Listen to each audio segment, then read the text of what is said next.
Cette conférence va maintenant être enregistrée. Bonjour tout le monde, mardi 18 juin 2019, point bourse du jour que j'enregistre avant l'ouverture des marchés car cette semaine nous sommes en stage, formation sur le futur, en ligne et en présentiel à Paris. Les marchés sont relativement calmes, donc hier il ne s'est pas passé grand chose, il semble attendre la décision de la Fed en ce qui concerne une baisse des taux d'intérêt, donc soit une baisse immédiate, soit un planning sur l'année 2019. Le CAC, lui, a fait pas grand-chose hier, hein, donc on a évolué entre des trois limites pendant plusieurs heures, avant de monter d'un petit cran, notamment avec des pressions, des petites pressions techniques qui se sont exercées. Donc pensez que vendredi, ça sera l'échéance aussi. Donc c'est une échéance trimestrielle, donc ce sera important. C'est pour ça que les volumes vont augmenter donc à l'approche de vendredi. En ce qui concerne la stratégie, eh bien il n'y a pas de, il y a absolument aucun changement, hein. On continue de travailler principalement avec un biais baissier, même si quand on est dans cette zone de 5345-50, on tente de petits rebonds.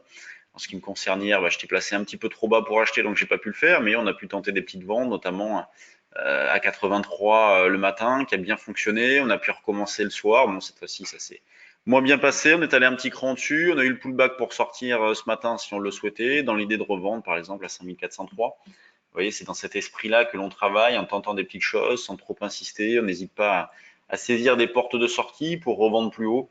Et la vente à 5403, c'est ce que nous avons proposé sur le trade du jour. Toujours cette alternance hausse-baisse, des marchés qui ne font pas grand-chose, impactés par des pressions techniques, mais quand ça bouge pas beaucoup, il n'y en a pas beaucoup de pression. Donc toujours difficile de dégager un sens prioritaire. C'est pour ça qu'on n'hésite pas à jouer les deux sens. Alors pas n'importe comment non plus, comme je le disais, sans trop insister. Sur le DAX, on joue davantage un biais haussier, donc avec des achats qui peuvent être faits dans la zone des 12 55-60. C'est ce qu'on proposait hier. C'est ce qui nous a permis d'acheter au plus bas. Bon, il a fallu être patient, hein, puisqu'il a fallu attendre l'après-midi pour que la zone proposée à l'achat soit atteinte, mais en tout cas on a pu faire un écart, on a acheté dans cette zone-là.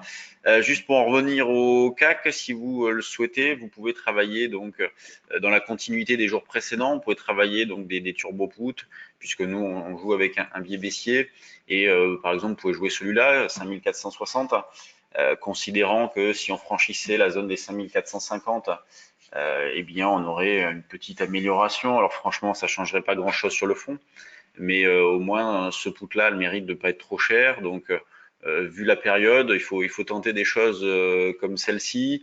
On peut également monter des puts synthétiques, hein, si vous n'êtes pas tellement à l'aise sur les niveaux de prix actuels. Monter des puts synthétiques. On peut, bon, moi j'ai monté des spreads, des butterflies, ce genre de choses. Donc, bon, vous pouvez vous renseigner sur ce que c'est.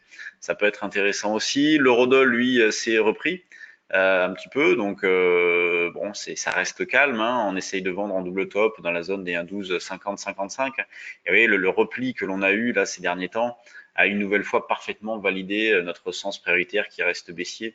Et là, ça fait des mois. Je sais même plus quand est-ce qu'on a eu une perte sur le trade du jour euro-dollar. Vous voyez, c'est assez impressionnant. Même nous, on n'en revient pas. On est dans du directionnel, ça reste plombé, ça reste baissier, on vend sur des rebonds, pas toujours au mieux, mais systématiquement, on a eu la possibilité de sortir dans de bonnes conditions. Donc là, l'ouverture des marchés, c'est dans 5 secondes. Et bien, on va regarder les actions ensemble. Tac, allez, ça clignote. Donc là, c'est les préouvertures. Et là, c'est parti. Donc 9 heures, c'est parti. Donc ouverture des marchés avec les valeurs que l'on va suivre ce matin. Ça sera notamment Airbus, qui a enregistré des commandes au salon du Bourget. Il y a Maison du Monde aussi qui a sorti des chiffres, hop, des petites alarmes qui sont déclenchées ici. Donc la plus forte hausse, Accor ce matin, un gap à la hausse, 1,7%, c'est pas mal. D'ailleurs, ça déclenche un signal d'achat sur Accor. La plus forte baisse, alors Renault, non, on ne perd pas 5. Renault, c'est le dividende qui est détaché. Donc ça impacte le CAC de 3 points. Il n'y a plus qu'un point d'écart. Et le prochain dividende, ça sera Carrefour jeudi, me semble-t-il. Le CAC, lui, bon, proche de l'équilibre. Hier, c'est volume faible, hein, 2,5 milliards, c'est vraiment ridicule. Et donc un CAC qui a tenu pour l'instant dans la zone des 75-80. Donc vente sur 5403. Les screeners, qu'y a-t-il on découvre ça ensemble.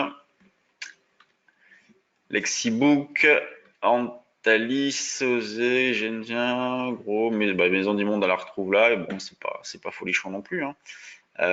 Bon, c'est plutôt modeste, on va surveiller, on va voir l'évolution des valeurs qui rentrent dans les screeners. Vous voyez, c'est ça l'intérêt d'avoir des screeners, c'est que ça vous permet de scanner tout un marché, en fond, mettre des critères et ne retenir que certaines valeurs. Et là, je scanne moi des milliers de valeurs en même temps, et donc j'ai une petite liste de 15-20 valeurs à regarder. Donc là, c'est assez pratique et ça permet de ne pas rater d'opportunités. Et d'ailleurs, ces screeners-là, on vous les remet quand on fait les stages, hein. Donc le stage action, par exemple. Bon, sur le CAC, c'est très régulier, c'est comme d'habitude, beaucoup d'arbitrage. Sur ce, je vous laisse, je file en stage et on se retrouve demain. Salut tout le monde.